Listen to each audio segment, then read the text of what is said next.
Pantoja versus Royval 3 no UFC Rio, as chances diminuíram. Vamos falar sobre essas e outras notícias a seguir, como o UFC tem 4 novas lutas encaminhadas, incluindo brasileiros. E tem novidades sobre a campeã Alexa Grasso também. E claro, tudo sobre o último UFC e também sobre o próximo. O baile vai seguir aqui hoje. Sim, tudo isso e mais um pouco aqui no MMA Meloto. Bem-vindos ao MMA Meloto. Saudações clã, eu sou o Igor Meloto e sejam muito bem-vindos a mais um vídeo com as principais notícias do MMA internacional. E hoje, pessoal, nós vamos começar a semana falando dos palpites desse último evento do UFC. Olha eu de cabeça pra baixo aí, ó, que boca aberta, peraí. Aqui, agora sim. Dos últimos eventos, né, porque eu abri um pouco mais aí o leque de possibilidades. Perdemos aí, ficamos um prejuízo um pouquinho, assim, um prejuízo pequeno. Mas enfim.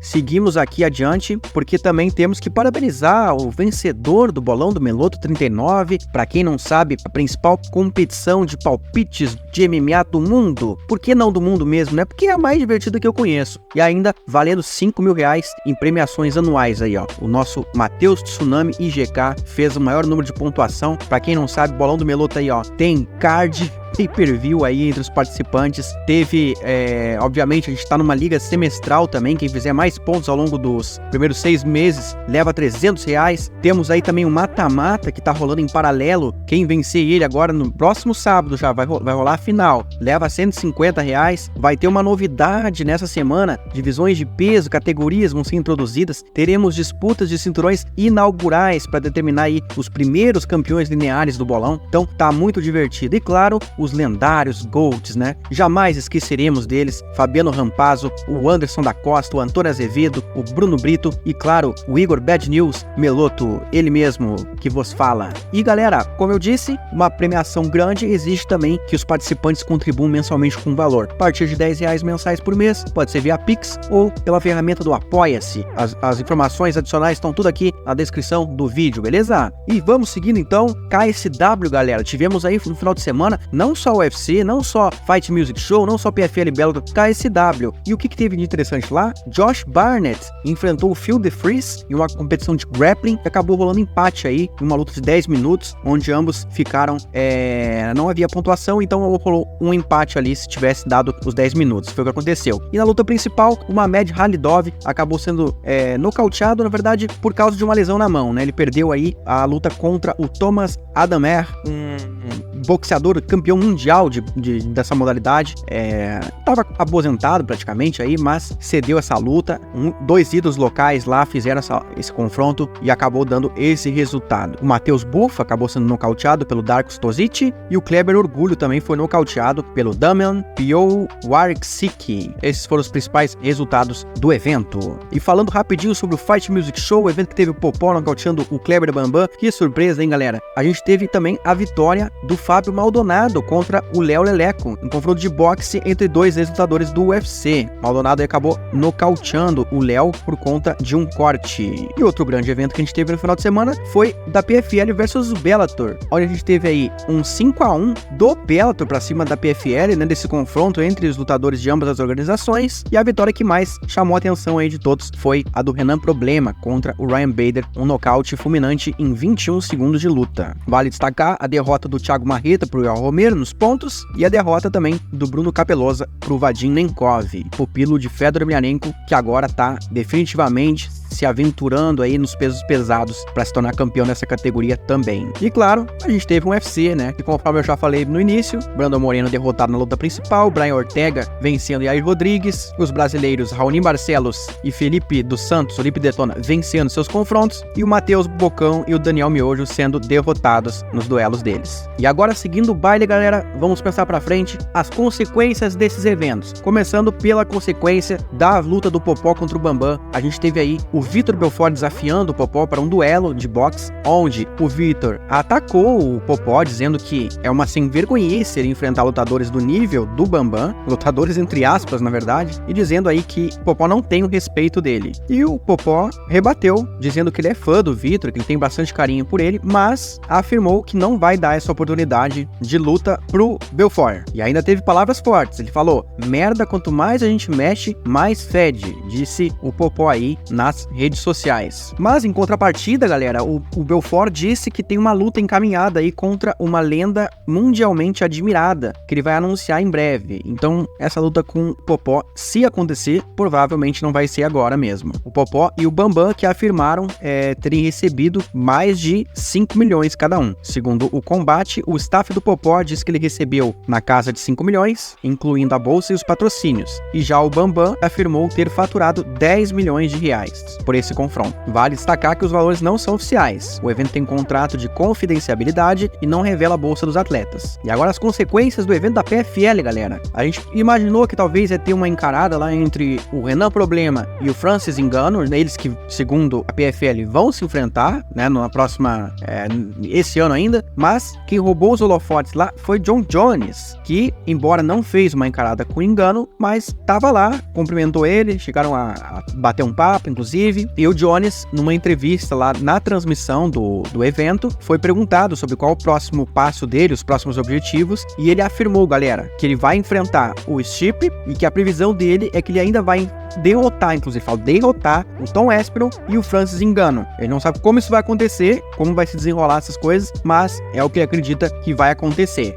E o Ngannou, que estava ali perto, ouvindo essas declarações, disse assim: nos seus sonhos, você está gordo, cara. Dizendo aí pro Jones voltar a treinar urgentemente. Segundo o Ariel Helwani, a esperança é que o Ngannou estreie na PFL em 2024. O tempo exato depende muito da luta contra o Anthony Joshua no dia 8 de março. Se ele vencer essa luta, eles querem que o Ngannou estreie no final do ano. Mas se ele perder pro Anthony Joshua, aí eles querem que seja já no final do verão. O verão que eu digo é o norte-americano, ali em agosto, setembro. E as consequências do UFC México, o Brian Ortega, que venceu o Yair Rodrigues, disse que vai estar pronto para lutar contra o Ilia Topuria na Espanha, se o Alexander Volkanovski não puder lutar, se ele precisar de um tempo aí. O Dana White, que voltou a ressaltar na coletiva de imprensa desse evento, quer ver o Ilia Topuria lutando na Espanha ainda em 2024. Mas, claro, tem gente aí querendo atrapalhar esses planos. O Movsar Evloev disse em seu Twitter que quer enfrentar o Brian Ortega para definir o próximo desafiante ao cinturão. E o Ilia Topuria, o campeão da categoria, disse que gostaria de enfrentar aí McGregor, Canelo Álvares, Khabib Nurmagomedov e Islam Makhachev. Então, esses outros nomes aí que a gente estava esculando não são o interesse preferencial dele no momento. Ele tem esses nomes aí como as lutas dos sonhos dele nas próximas rodadas. Recentemente ele colocou o nome de Max Holloway também nessa lista, mas agora aí parece já não querer tanto isso. E a campeã Alexa Grasso, galera, quando será que ela vai voltar? Bom, Dana White, na coletiva de imprensa, disse que a próxima luta dela será anunciada em breve. Ela teve um problema de uma lesão na mão aí, fez cirurgia, tanto ela quanto a Valentina Shevchenko, e agora parecem aí, inclusive, numa expectativa de retorno, de uma previsão de data muito parecida, né? Já que o cronograma de retorno das duas são iguais devido às gravidades das lesões que elas tiveram serem muito parecidas. Então, tudo indica, se as próprias palavras de Dana White forem levadas em conta, né, desde o momento em que ocorreu o empate na revanche delas, que a gente vai ter uma trilogia aí anunciada nos próximos dias. E o Brandon Moreno, galera, que perdeu no último evento, foi meio que desafiado aí pelo Henry Cejudo, que pretende continuar lutando, e o Cejudo desafiou o mexicano aí para uma luta no UFC 306, na Sphere em Las Vegas, em setembro. O Cejudo disse que eles têm uma rivalidade dos tempos do TUF 24, em 2016, onde o Cejudo treinou com o Brandon Moreno e disse que o tratava como um familiar. E aí o Brandon teve um ato aí de rebeldia que decepcionou muito o Cejudo, que foi treinar com o Joseph Benavides para a luta do Benavides contra o Henry Cejudo. E aí agora o Cejudo quer finalmente resolver essa rivalidade aí enfrentando o Moreno. Outro nome que tá falando em retorno aí, tá dando nome aos bois que ele quer lutar, é o Dan Hooker, dizendo que ele quer voltar em junho e que ele tá de olho em uma luta contra o Rafael Fiziev e o Renato Moicano. O Fiziev que disse que vai estar disponível para lutar em 4 a 5 meses. Tem como meta aí um retorno ao octógono em setembro ou outubro. E quem falou hoje que ninguém esperava muito é o Ryan Garcia, galera. Para quem não sabe, uma das estrelas atuais do boxe, e ele disse que vai destruir Sean O'Malley em uma luta no UFC. Sim, isso mesmo. Ele que já chegou a dizer que tá pensando em lutar em MMA no futuro, principalmente depois que ele for campeão mundial no boxe. é um campeão, assim, indiscutível, né? Ficou sabendo aí da vontade do O'Malley em enfrentar ele no boxe, mas ele chegou a dizer, ó, cara, eu sei que eu vou nocautear ele no boxe, então isso não é justo. O que é justo é eu me testar no MMA, porque eu sei que se eu me esforçasse e treinasse todos os dias, ele não vai me vencer. Eu irei com tudo que tenho e destruirei Sean O'Malley no UFC, disse Ryan Garcia ao MMA War, dizendo que inclusive enviou mensagens pro Dana White aí, dizendo que quer fazer isso. Inclusive já depois da luta contra o Devin Haney, que é o cara que ele quer enfrentar aí pelos cinturões mundiais de boxe. Outra grande estrela que tá pensando em lutar no UFC, ele que obviamente já tem uma grande história na organização, é o Nate Diaz, né, que não tem contrato com nenhuma organização e tem flertado aí com o evento, mas até agora não fechou nada. E a última afirmação dele é que ele vai estar no UFC da Sphere, né, aquele evento que vai rolar em setembro, e mandando o UFC 300 para aquele lugar. E conforme eu disse antes, o UFC 306 foi anunciado, né, para esse local da Sphere no dia 14 de setembro, e o UFC 303 foi confirmado para o dia 29 de junho na T-Mobile Arena em Las Vegas como o auge da Semana Internacional da Luta. E vamos aos anúncios das lutas, né, que eu cheguei a comentar com vocês aqui. A gente teve um confronto marcado entre o Jean Matsumoto e o Dan Argueta. O Jean brasileiro vai fazer sua estreia no UFC no dia 6 de abril. Essa informação foi apurada pelo Big Marcel.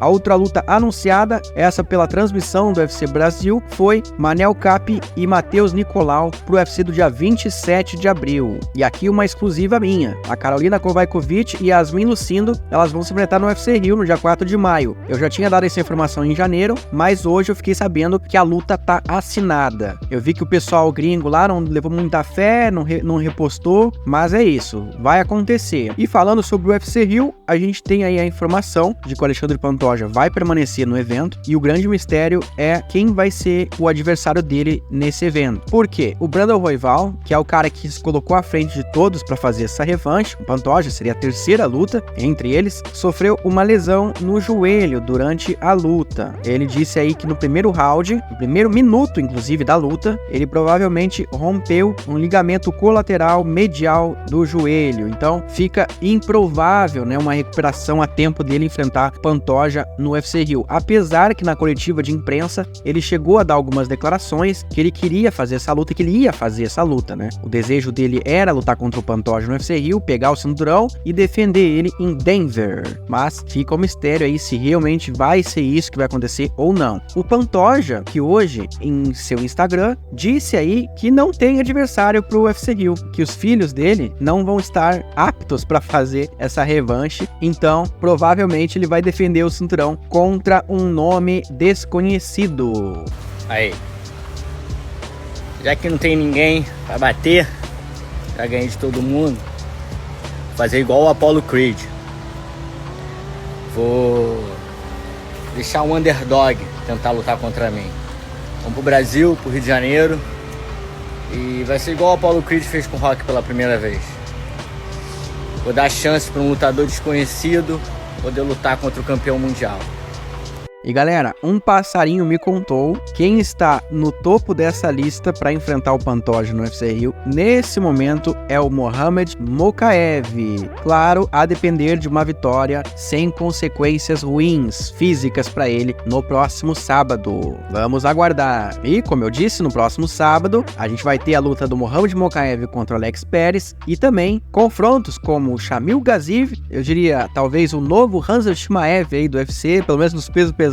É muito parecido, o jeito dele lutar, vai pra cima com tudo, embora não usa tanto wrestling, pelo menos na estreia dele não usou tanto, mas na trocação é uma patrola, vai enfrentar aí o Jairzinho Rozenstruik, inclusive já vou recomendar aqui, ó, palpite no Gaziev, acredito na vitória dele, hein, aproveitem as odds na Esportes da Sorte, já tá lá abertinho pra vocês, a vitória dele pagando 1.65, aproveitem antes que a odd derreta. E bom, no Come Event a gente vai ter o Vitor Petrino contra o Tyson Pedro, Pedro. Teremos também um confronto entre o Matt Shinnell e o Steve Erceg. O Umar Nurmagomedov enfrentando o Behzat Almahan. Uma suposta luta entre o Raul Rosa Jr. e o Rick Turcios. Eu vou falar disso um pouquinho mais daqui a pouco. Pera aí, só um pouquinho. Teremos Eric Anders versus James Pickett. Javid Basharah, Yaouyaman Zahabi. Luke Hadzabov versus Alceu Adi. Christian Leroy Duncan e Cláudio Ribeiro. E Ludovic Klein e AJ Cunningham. Por que eu disse pra vocês aquilo? Porque, galera, essa luta não foi assinada. Embora o UFC tenha anunciado, o Rick Turcios não assinou o contrato. E por que eu disse pra terem calma? Porque, galera, existe aí uma forte possibilidade do Raul Rosas não bater o peso pra esse evento. Então, o UFC tá cogitando um outro adversário pro Rick Turcios no sábado. E eu apurei hoje, em conjunto com a Sabai News Muay Thai, um perfil aí que eu recomendo pra vocês seguirem no Instagram, que o Vinícius Lockdog Oliveira, que também ia lutar nesse evento, mas ficou sem oponente e tá lá em Las Vegas disponível, é o nome mais forte, é a tendência para enfrentar o Rick Turcios nesse evento. Então, não tem nada definido ainda até esse momento, mas ele virou o favorito para fazer essa luta no lugar do Raul Rosa Jr. Então, vamos aguardar aí também os próximos capítulos. Podemos ter mudanças? Podemos, mas no momento é isso que eu tenho de informação. Chegamos ao fim de mais um vídeo, e se você ficou até o final, comente Ninja aqui embaixo. Não se esqueça de curtir, comentar, compartilhar o vídeo, se inscrever no canal, ativar o sininho. E se você não ficou até o final do vídeo, Carlos Boi vai salvar o UFC Rio. É ele que vai fazer a luta principal, isso mesmo. MMA Meloto, eles fazem história e eu te conto.